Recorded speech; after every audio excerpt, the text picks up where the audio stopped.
She pressed the gas and her tires spun right across my grass, ripping out green patches like they were nothing. I was standing on my porch, coffee in hand, watching her white SUV cut through my yard again. She leaned her head out the window, sunglasses on, and shouted, "It's a shortcut, deal with it." My fists clenched, but I didn't say a word. Last week, I'd already tried talking to her. She laughed in my face and said, "This is HOA property, not yours.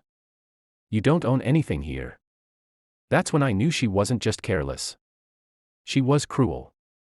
The next morning, she taped a paper on my front door, stamped with some fake HOA logo, saying, "Violations, lawn not maintained. Driveway blocked. Fines will apply." I tore it down, but my little boy saw it first.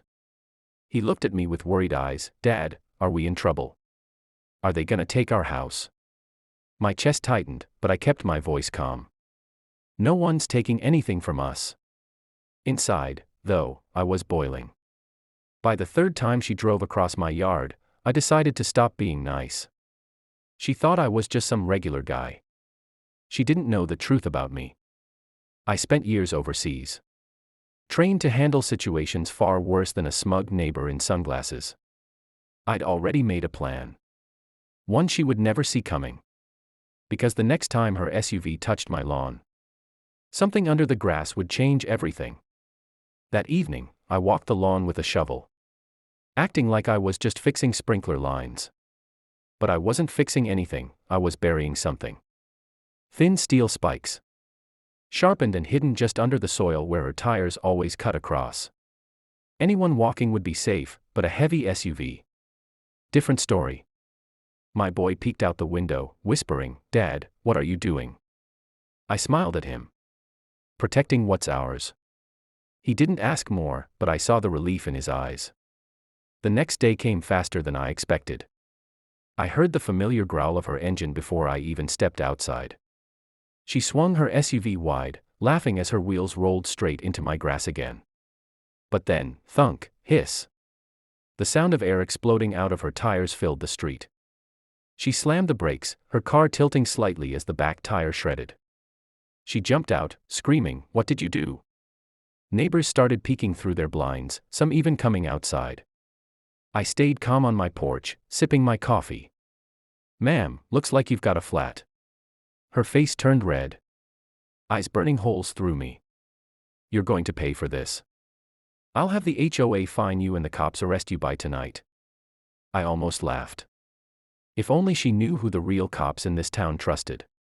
Because what she didn't know was, I still had my badge locked away in a drawer inside. And I wasn't just some random homeowner. I was the sheriff who trained half the deputies she was threatening to call. And when the truth came out, she wouldn't be the one pressing charges. She stomped up my driveway, waving her phone like a weapon. "I'm calling the police right now. You're going to jail for destroying my car." Her voice cracked, but she kept it loud so every neighbor could hear. A couple across the street whispered to each other, one of them even recording on their phone. I leaned on the porch rail, steady and calm. "Go ahead. Call them." She smirked, pressing the screen. "You think I'm bluffing? I've got connections. My cousin works with the city." "You're finished." She started shouting into the phone, "Yes. There's a violent man damaging HOA property. He's threatening me. Send officers fast." She glanced at me with a smug grin, like she'd already won. Within minutes, a black SUV with flashing lights pulled up. But something was off, the uniforms didn't match our county's department. Two men stepped out, belts half empty, no badges shining. They tried to look official, but I knew better. Fake cops. She had actually brought fake cops onto my land. One of them barked, "Sir, step down from the porch. Hands where we can see them." My neighbors gasped, some pulling out phones to record. My son clutched the window curtain, terrified. I raised my hands slowly, playing along. But inside, I was already smiling. Because the second I opened my mouth, everything would flip. I stepped off the porch slowly, keeping my hands up.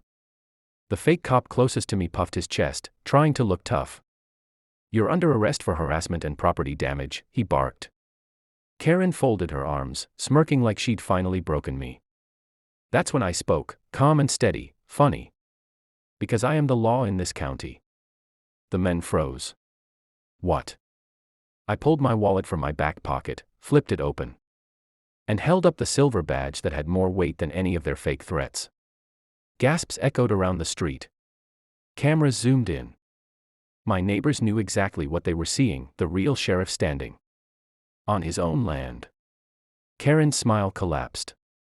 That's fake. Don't listen to him. She stammered, but her voice was trembling now. I turned the badge toward the fake officers. Impersonating law enforcement is a federal crime. So either you get back in your SUV and disappear before my deputies arrive, or you'll be wearing real cuffs in about 5 minutes.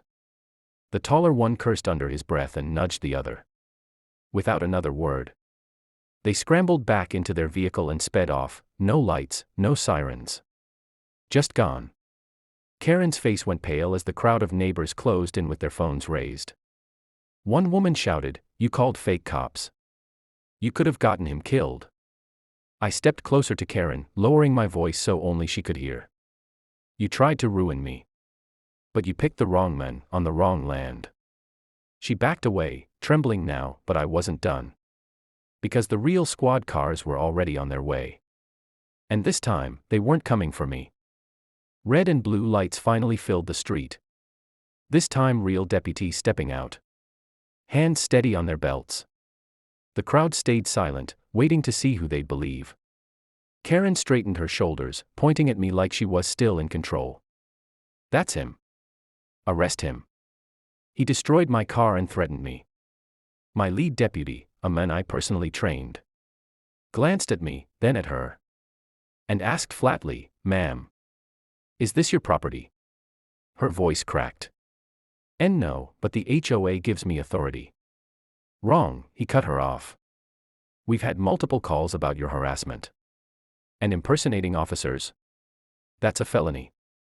Gasps rippled through the crowd. Karen's eyes darted from phone to phone, realizing every second was being recorded. "This is a mistake. I'm the victim here." She shrieked, but the cuffs clicked around her wrists before she could finish. My boy finally ran outside, grabbing my hand tight.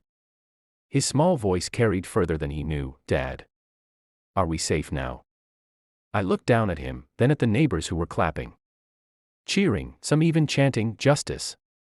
The weight of it all hit me. We're safe. Nobody's taking our home. As Karen was guided into the squad car, one of the deputies turned back. "Sheriff, you want us to book her for trespassing, impersonation, or both?" I didn't hesitate. Both. Let her explain to a judge why she thought she owned land that wasn't hers. The car door slammed, her screams muffled behind glass. The SUV pulled away, and the street seemed to breathe again. I lifted my son into my arms and whispered, "More for the crowd than for him. I didn't serve this country to be told I can't stand on my own land. Not then, not now, not ever." And with that, the story ended the way it should, justice served. Family safe, and freedom protected.